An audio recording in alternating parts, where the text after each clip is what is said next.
Kajian Kitab.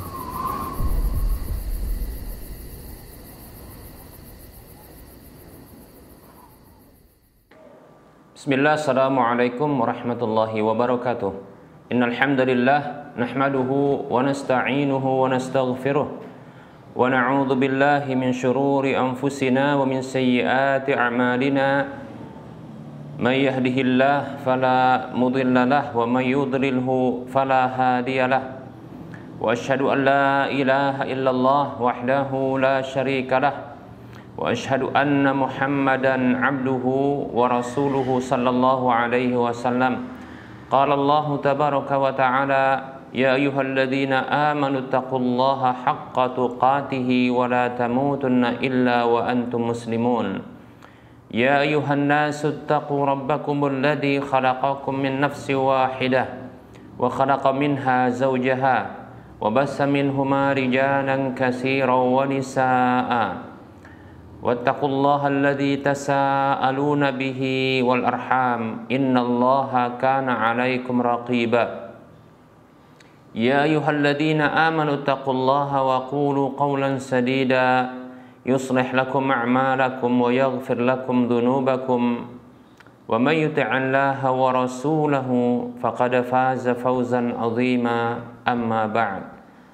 Fa inna asdaqal hadits kitabullah wa khairal huda huda Rasulillah sallallahu alaihi wasallam wa syarral umuri muhdatsatuha wa kullu muhdatsatin bid'ah wa kullu bid'atin dhalalah wa kullu dhalalatin finnar. Para hamba Allah rahimani wa rahimakumullah. Alhamdulillah, segala puji hanya untuk Allah tabaraka wa ta'ala. Salawat dan salam kita ucapkan untuk Rasulullah sallallahu alaihi wasallam. Moga-moga Allah subhanahu wa ta'ala menjadikan kita hamba-hambanya yang selalu setia dengan petunjuk ajaran Rasulnya sampai Allah mewafatkan kita. Para hamba Allah rahimani wa rahimakumullah, kami ucapkan syukran jazilan wa jazakumullahu khairan kepada para media yang turut serta menyiarkan kajian ini. Baik para hamba Allah rahimani wa rahimakumullah, kita lanjutkan berikutnya.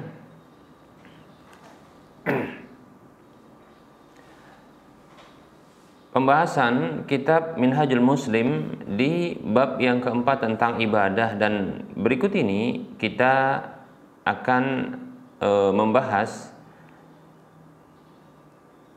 tentang hal-hal yang dianjurkan untuk berwudu. Hal-hal yang dianjurkan untuk berwudu. Baik para hamba Allah rahimani wa rahimakumullah,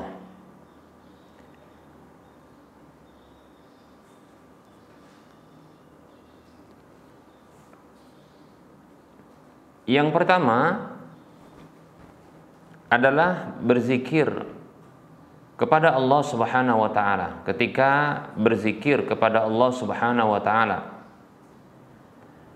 maka dianjurkan bagi kita untuk dalam kondisi berwudu, ya, dalam kondisi suci. Ini berdasarkan hadis Al-Muhajir ibni Kunfud radhiyallahu anhu annahu sallama ala nabi sallallahu alaihi wasallam wa huwa yatawaddau falam yarudda alaihi hatta tawaddaa faradda alaihi.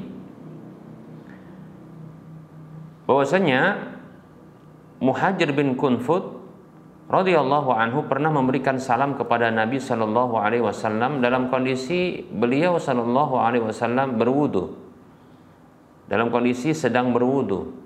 Namun beliau tidak menjawab salam tersebut sampai beliau selesai berwudu. Lalu beliau pun menjawab salam tersebut. Wa qala, dan beliau sallallahu alaihi wasallam bersabda, innahu lam yamna'ni an arudda 'alaika illa anni karihtu an adhkurallaha illa 'ala taharatin. Hadis ini hadis yang dikeluarkan oleh Imam Abu Daud, An-Nasai dan Ibnu Majah serta Ad-Darimi, begitu juga Imam Ahmad, dan ini hadis yang sahih. Disahihkan oleh Syekh Al-Albani rahimahullahu taala dalam silsilah al-hadis as-sahihah. Kata Nabi Shallallahu Alaihi Wasallam, sesungguhnya tidaklah ada yang menghalangiku untuk aku menjawab salammu kecuali aku tidak suka aku berzikir menyebutkan nama Allah, ya, menyebut Allah Subhanahu Wa Taala kecuali dalam kondisi suci. Demikian, ya. Baik para hamba Allah rahimani wa rahimakumullah. Nah, tentunya ini bukanlah menunjukkan kewajiban, ya, bukan menunjukkan kewajiban. Namun ini merupakan anjuran saja, ya. Buktinya adalah Nabi Shallallahu Alaihi Wasallam sebagaimana yang dikabarkan oleh ibunda Aisyah radhiyallahu anha, disebutkan kana Nabi sallallahu alaihi wasallam yadhkurullaha ala kulli ahyanihi. Dahulu Nabi sallallahu alaihi wasallam itu menyebut Allah Subhanahu wa taala di setiap kondisi beliau. Hadis riwayat Muslim. Nah, kita tahu setiap kondisi Rasulullah SAW itu tidaklah semuanya dalam kondisi suci. Beliau pernah, ya, tidur dalam kondisi berhadas besar. Namun beliau berwudu terlebih dahulu. Demikian, ya. Nah, ini menunjukkan bahwasanya hadis ini hanyalah anjuran, yaitu anjuran untuk, ya, berwudu atau suci dalam kondisi, anjuran untuk berzikir dalam kondisi, ya, suci. Demikian. Baik para hamba Allah rahimani wa rahimakumullah. Berikutnya,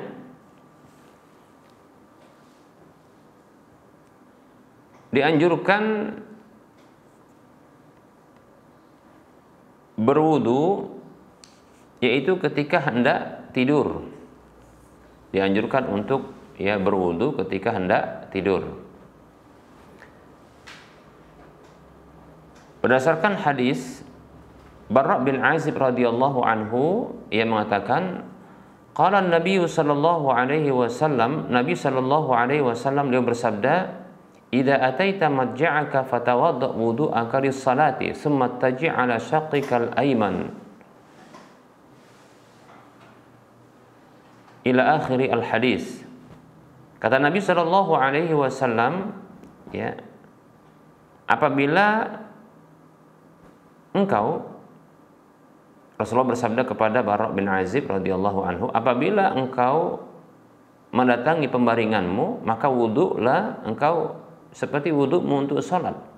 Kemudian berbaringlah di atas sisi rusuk sebelah kanan sampai akhir hadis, dan Rasulullah mengajarkan bacaan ketika hendak tidur. Hadis ini hadis yang dikeluarkan oleh Imam Al-Bukhari dan Imam Muslim dan yang lainnya. Tentunya ini hadis yang sahih, ya, hadis yang sahih. Nah, ini anjuran, ya, anjuran bagi kita, ya, untuk, ya, tidur dalam kondisi suci, ya, tidur dalam kondisi suci. Demikian, ya. Baik para hamba Allah rahimani wa rahimakumullah. Berikutnya dianjurkan untuk berwudu, ya, bagi orang yang junub apabila dia ingin makan atau minum atau kembali tidur atau kembali untuk mengulangi hubungan badannya. Berikut ini dalilnya. Yang pertama adalah hadis dari ibunda Aisyah radhiyallahu anha yang mengatakan, kana Nabi sallallahu alaihi wasallam idza kana junuban fa arada an ya'kula aw yanama tawadda'a wudu'ahu lis-salati.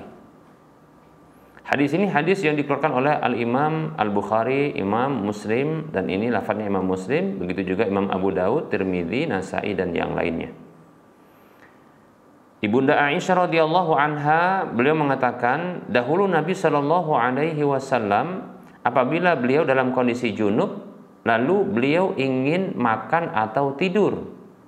Kalau makan atau tidur, maksudnya makan juga minum, tidur, maka beliau berwudu seperti wudu beliau untuk sholat. Demikian, ya.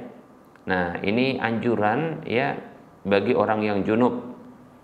ya dalam kondisi junub ya untuk dia berwudu kembali atau berwudu ketika hendak beraktivitas, makan, minum, ya, tidur kembali, ya, atau aktivitas yang lainnya, sampai pun keluar rumah, demikian, ya. Tetapi tidak cukup kalau aktivitasnya untuk sholat, ya, sholat dengan cara berwudu sementara dalam kondisi hadas besar, ini tidak benar, ya. Demikian. Begitu juga tawaf, ya. Baik. Nah, demikian pula ketika hendak mengulangi hubungan badan, ya, dianjurkan ya untuk berwudu.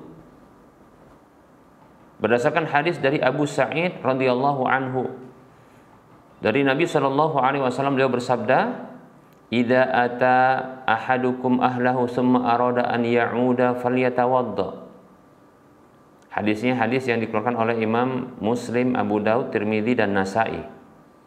Nabi sallallahu alaihi wasallam bersabda yang artinya, apabila salah seorang di antara kalian telah mendatangi, menggauli istrinya, kemudian dia ingin mengulangi, maka hendaklah dia berwudu.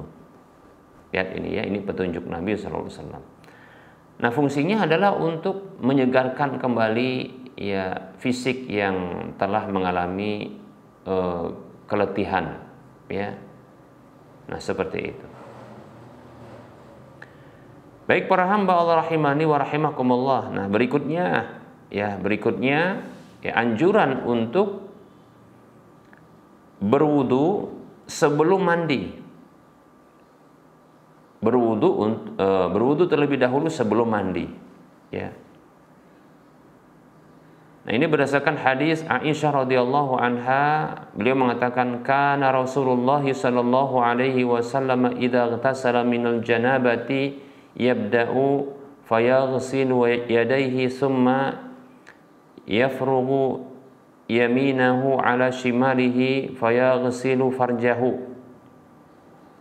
thumma yatawadda'u wudu'ahu lis-salati. Hadisnya hadis yang dikeluarkan oleh Al-Imam Al-Bukhari dan Imam Muslim serta yang lainnya, tentunya hadis yang sahih. Dari Ibunda Aisyah radhiyallahu anha, beliau mengatakan yang artinya dahulu Rasulullah Shallallahu alaihi wasallam apabila beliau mandi dari junub, maka beliau memulai mencuci kedua tangan beliau, kemudian menuangkan tangan kanan pada tangan kiri. Maksudnya menuangkan tangan kanan ya pada tangan kiri. Lalu beliau mencuci kemaluan beliau. Ini berarti maksudnya adalah cebok. Menuangkan tangan kanan pada tangan kiri, yaitu maksudnya cebok, demikian. Karena disebutkan bahwasanya beliau itu mencuci kemaluan, ya. Kemudian beliau berwudu seperti wudu beliau untuk sholat. Lihat, ya. Jadi wudu dulu baru mandi. Jadi kalau kita urutkan, ya. Jadi cuci tangan dulu, bersihkan tangan, mungkin tangannya kotor, ya. Kemudian cebok, ya. Kalau dalam hadis yang lain disebutkan adalah itu menggosok-gosokkan ya tangan tersebut ya ke dinding atau ke tanah bila memang ada kotoran, ya, demikian, ya, yang melekat. Kemudian berwudu. Nah, setelah itu baru mandi, ya. Tapi dengan dimulai ya meratakan air terlebih dahulu ya ke arah kepala, yaitu memasukkan jari jemari ke arah ya rambut kepala, ya, dengan ciduk sedikit baru diarahkan ya untuk meratakan air. Nah, setelah rata baru menuangkan air 3 kali. Nah, setelah itu baru membasahi air itu ke seluruh tubuh dengan mendahulukan yang kanan baru yang kiri. Demikian, nah, seperti itu. Nah, itu tata cara mandi. Nanti insyaallah ta'ala pembahasan ini kita bahas ya dalam bahasan ya mengangkat hadas besar itu dengan cara mandi. Baik, ya. Namun dianjurkan untuk berwudu sebelum mandi. Ya, baik para hamba Allah rahimani wa rahimakumullah. Nah, berikutnya anjuran wudu berikutnya adalah setelah makan dari masakan-masakan yang diolah ya dengan menggunakan api, ya, yang dimasak ya dengan menggunakan api, ya, baik itu goreng-gorengan, ya, baru saja makan goreng-gorengan, ya. Itu juga ya makanan seperti rebus-rebusan tapi ya dia daging dan seterusnya. Yang jelas ya dianjurkan untuk wudu setelah makan ya dari masakan atau makanan yang tersentuh oleh api atau yang diolah ya dengan lewat api. Nah, ini berdasarkan sabda Nabi Shallallahu Alaihi Wasallam dalam hadis yang diriwayatkan oleh Imam Muslim, Abu Daud, Tirmidzi, Nasai dan Ibnu Majah. Beliau Shallallahu Alaihi Wasallam bersabda, "Tawaddau mimma massatin naru." Berwudulah dari apa saja yang tersentuh oleh api. Maksudnya makanan ya yang dimakan dengan olahannya menggunakan ya pembakaran api, ya api, ya seperti itu. Nah, perintah di sini ya fungsinya adalah untuk anjuran, bukan merupakan kewajiban, ya, bukan merupakan kewajiban, ya. Mengapa? Karena ternyata Nabi Shallallahu Alaihi Wasallam pernah beliau makan makanan yang diolah dengan api, namun ternyata ya beliau tidak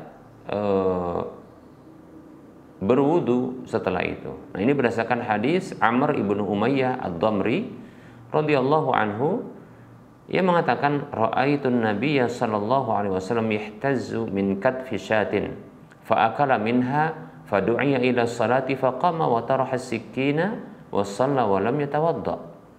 Hadis ini hadis yang dikeluarkan oleh Imam Al-Bukhari, Imam Muslim serta Ibnu Majah. Amr ibnu Umayyah ad-Damri radhiyallahu anhu mengatakan, aku melihat Nabi Shallallahu Alaihi Wasallam mengiris-ngiris ya dari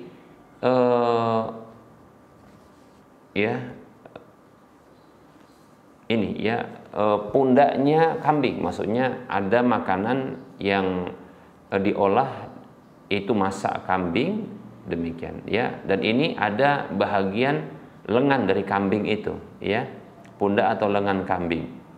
Rasulullah mengiris-ngirisnya, ya, maksudnya mau makan dari situ. Fa'akala minha, lalu beliau makan dari irisan tersebut. Fadu'iya ila salati, lalu diserukanlah, ya, untuk salat.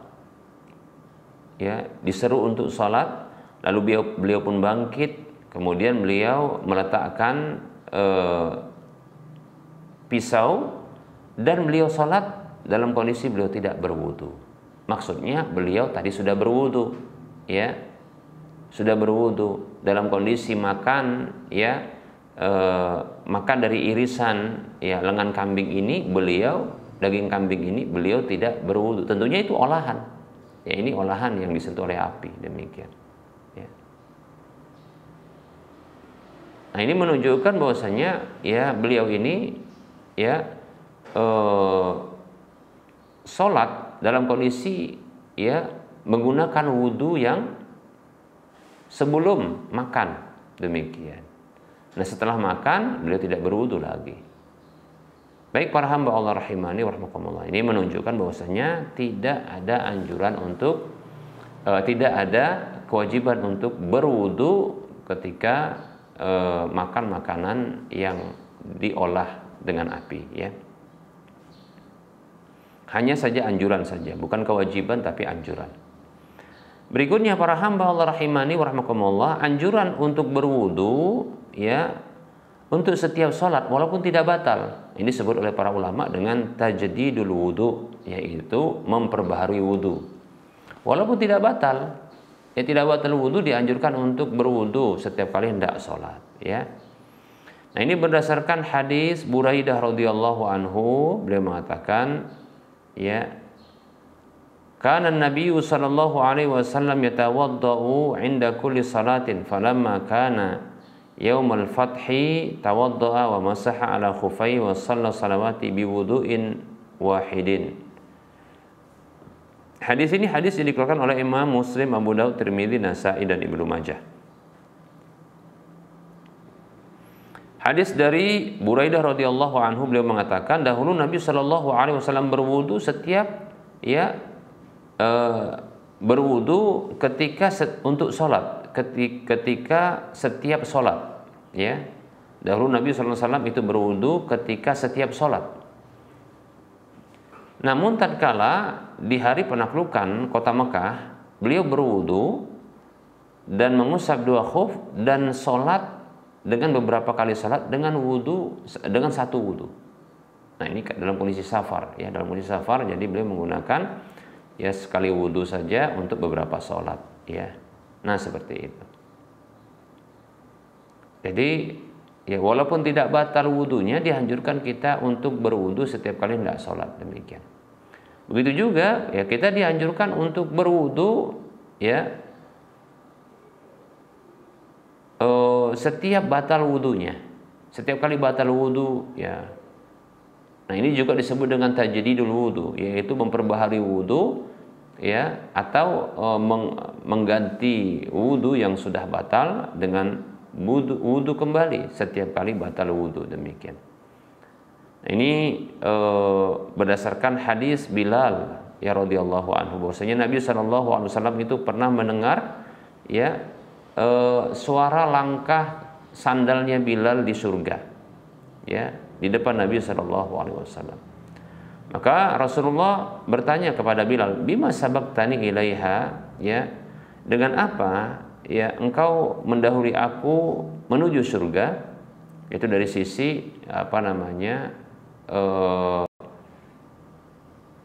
pengetahuan Rasulullah, ya, maksudnya Rasulullah baru saja tahu bahwasanya Bilal itu ternyata termasuk yang dijanjikan untuk masuk surga, demikian, ya. Qala, maka Bilal mengatakan, ya Rasulullah, ma udintu qattu ma adzantu qattu illa sallaitu rak'ataini.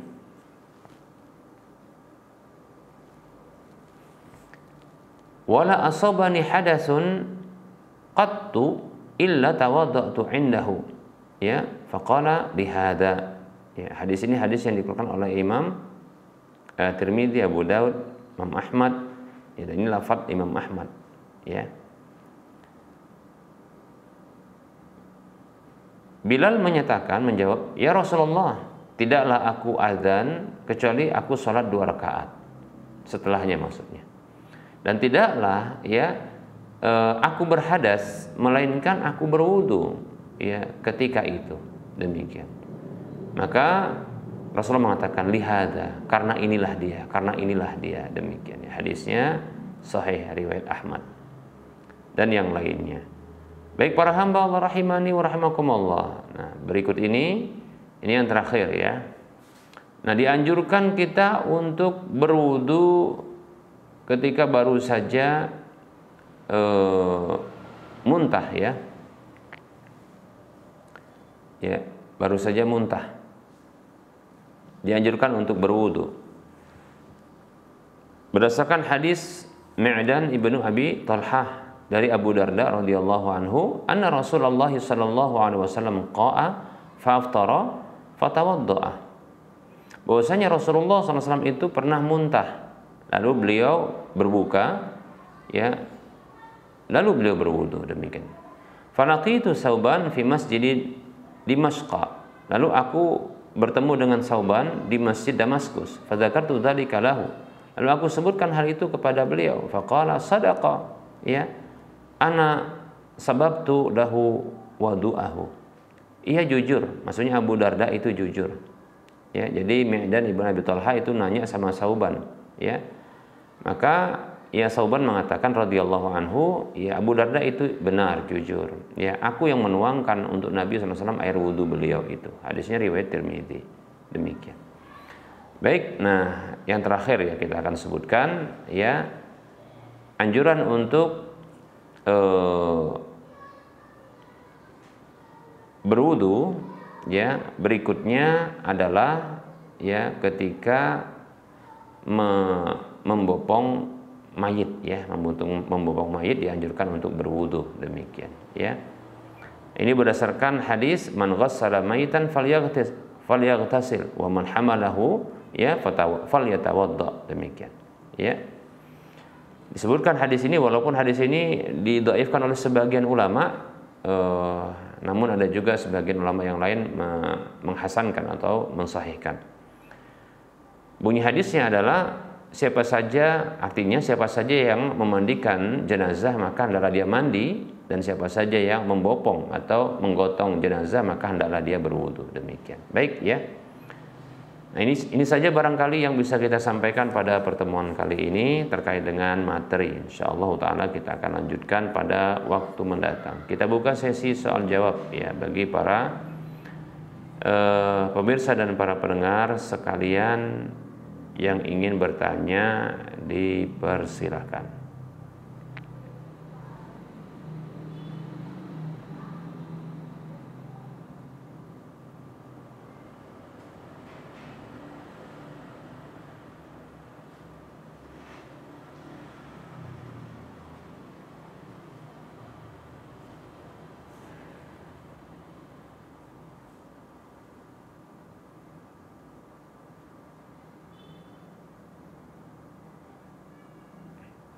Baik, ini ada pertanyaan. Assalamualaikum Pak Ustadz, mau tanya bagaimana hukumnya orang tua keduanya sudah meninggal dunia lebih dari 10 tahun, warisan rumah dan yang lainnya belum dibagi, masih dikuasai oleh kakak dan adik. Terima kasih Pak Ustadz.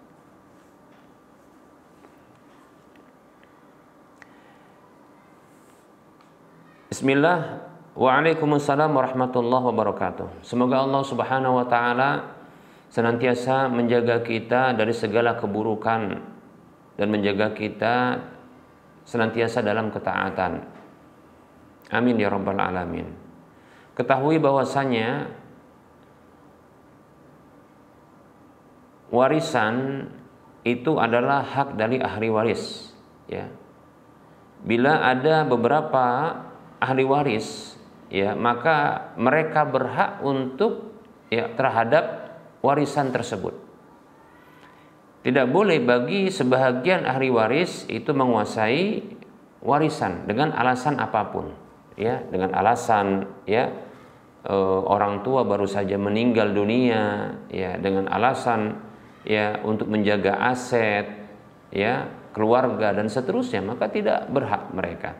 Apabila sebagian ahli waris itu membutuhkan ya harta warisan tersebut, ya, maka wajib ya untuk diberikan haknya ya seukuran dari hak warisnya tentunya demikian ya. Nah, itu tentunya setelah dikeluarkan tanggungan dari si mayit seperti hutangnya kepada Allah berupa wasiat harta, begitu juga hutangnya kepada manusia ya. Kata Allah Subhanahu wa taala dalam surah An-Nisa ayat 12 ya, mim ba'di wasiyatin tusuna biha audain ya. Itu warisan-warisan itu dibagi setelah wasiat yang kalian berwasiat dengannya atau setelah pembayaran hutang demikian ya. Itu setelah pembayaran wasiat terkait dengan wasiat harta dan setelah pembayaran hutang demikian. Jadi setelah selesai pembayaran hutang demikian pula wasiat si mayit tersebut, maka ahli waris berhak terhadap harta warisan tersebut sekadar hak warisnya demikian. Dilarang bahkan haram itu menahannya demikian ya. Bahkan saya katakan kalau seandainya ada pesan dari orang tua ya ketika semasa hidupnya untuk tidak dibagi ya sampai jangka waktu tertentu ya, maka ketahuilah apabila setelah wafatnya orang tua yang memiliki harta tersebut, ketahuilah harta tersebut itu sudah beralih kepada ahli warisnya. Maka segala bentuk ya wasiat terkait dengan penahanan harta warisan tersebut untuk dibagi, maka ini tidak diberlakukan karena berbenturan dengan hak warisan, demikian. Ya. Nah, seperti itu.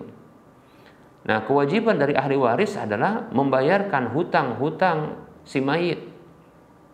Ya, karena itu asalnya tadinya adalah harta mereka. Harta ya si mayit. Nah, begitu wafat, maka hutang-hutang si mayit itu dibayarkan dari harta tersebut. Baik itu hutang kepada Allah berupa wasiat harta, begitu juga hutang kepada manusia, bayarkan. Nah, sisanya itu yang menjadi warisan itu sudah beralih kepada ahli waris. Ahli waris, demikian. Tidak boleh ditahan.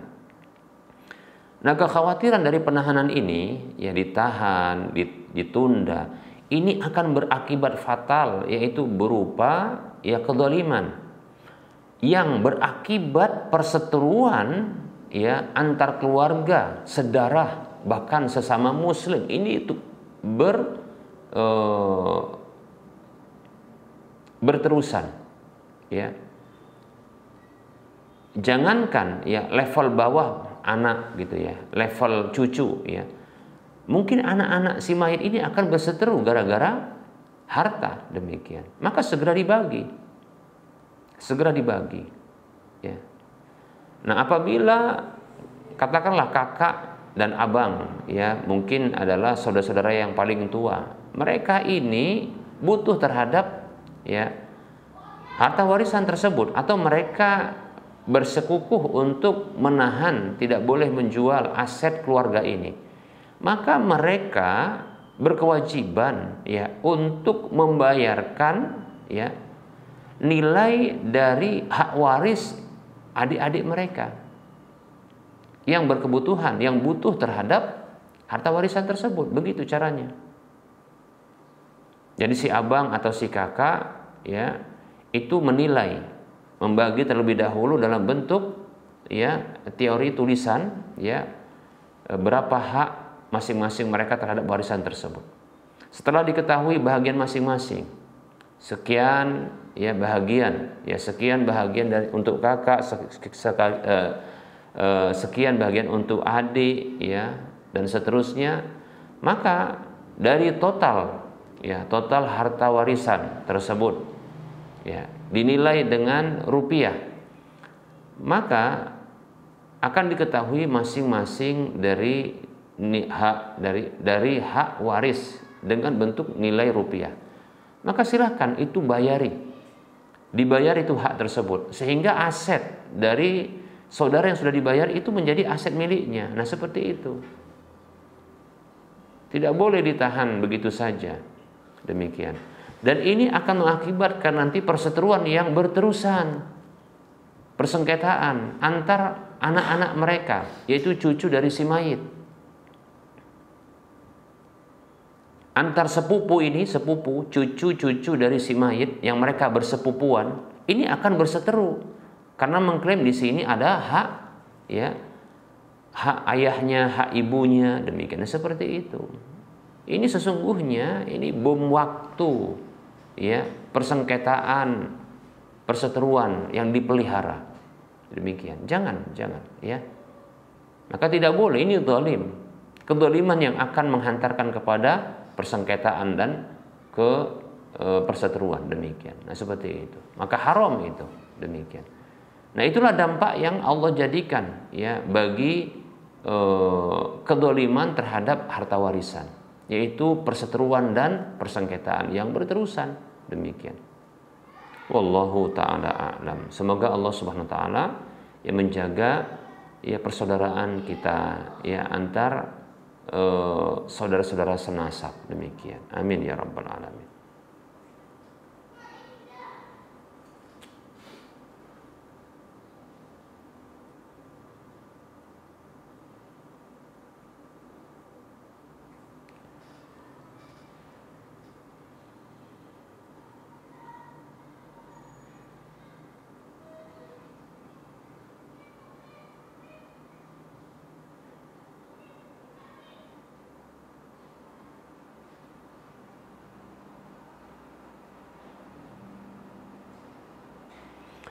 Baik para hamba Allah rahimani wa rahimakumullah.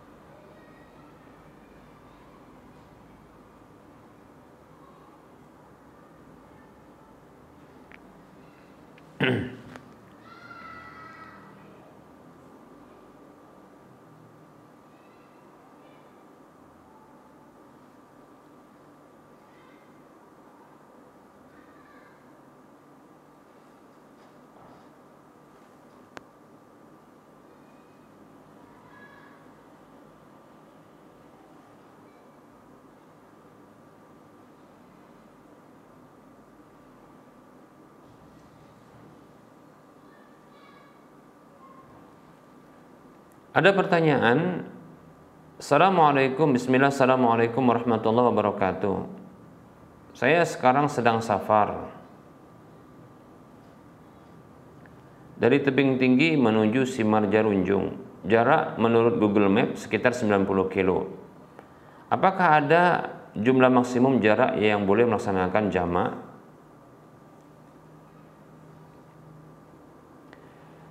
Bismillah, waalaikumsalam warahmatullahi wabarakatuh.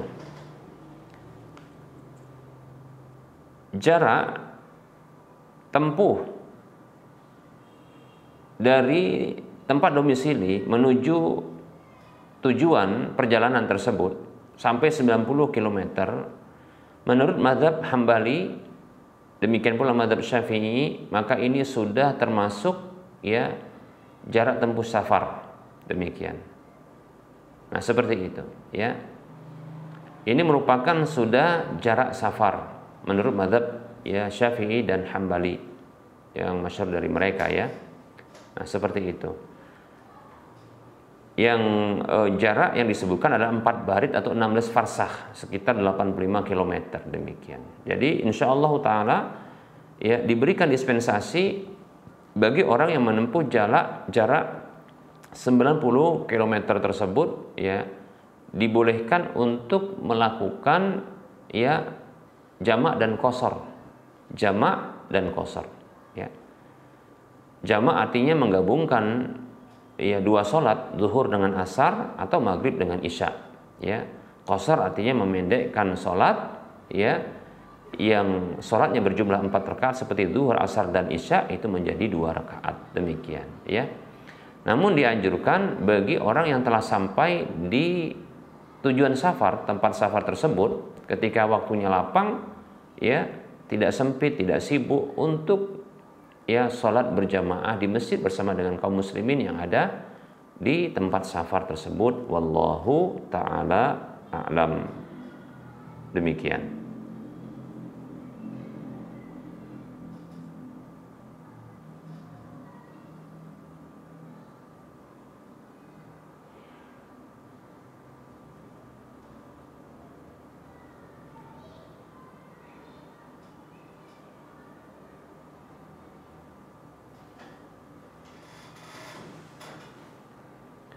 Baik para hamba Allah rahimani wa rahmakumullah, barangkali ya ini sajalah barangkali yang bisa kita sampaikan. Kajian kita itu menyampaikan materi, demikian pula menjawab pertanyaan. Tentunya dalam penyampaian ini banyak kesalahan dan kekurangan. Kebenaran itu datang dari Allah, maka ambillah dan terimalah. Kekurangan ya serta kesalahan, begitu juga keliruan, itu datang dari si pribadi dan bisikan syaitan. Maka maafkan, kemudian abaikan, dan silahkan untuk dibuang, ya.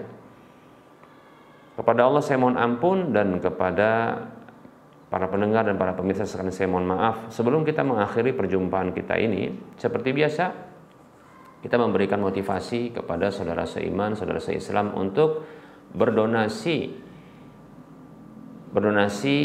membangun Masjid Al-Muwahhidin dengan nilai proyek sekitar 41 miliar.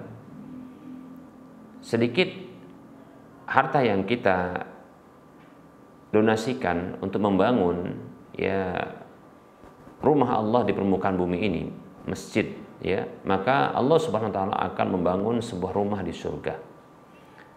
Dan bila kita telah menyumbangkan sebagian harta kita, selain kita mendapatkan ya peluang untuk dibangunkan sebuah rumah di surga oleh Allah Subhanahu wa taala, kita juga akan mendapatkan pahala yang mengalir ketika dimanfaatkan ya rumah Allah tersebut. Demikian pula ya kita mendapatkan aset akhirat yang minimal pahalanya 700 kali lipat dan terus akan bertambah-tambah sesuai dengan keikhlasan, sesuai dengan manfaat yang digunakan. Nah, seperti itu. Baik para hamba Allah rahimani wa rahmakumullah, mari kita berdonasi. Ya, salurkan infak dan sedekah Anda, sedekah jariah Anda ke nomor rekening Bank Syariah Indonesia di nomor 7127485555 atas nama Yayasan Lajnah Dakwah Medan, kode bank 451. Anda semuanya bisa melihat info lanjutan di layar kaca Anda terkait dengan ya donasi Masjid Al-Muwahhidin ini. Semoga ini menjadi motivasi bagi kita semua dan semoga bermanfaat. Mohon maaf atas segala kekurangan dan kita ketemu lagi di lain kesempatan. Wassallallahu ala Muhammad wa ala alihi wa ashabihi ajma'in. Subhanakallahumma wa bihamdika asyhadu an la ilaha illa anta astaghfiruka wa atubu ilaika walhamdulillahi rabbil alamin. Wassalamualaikum warahmatullahi wabarakatuh.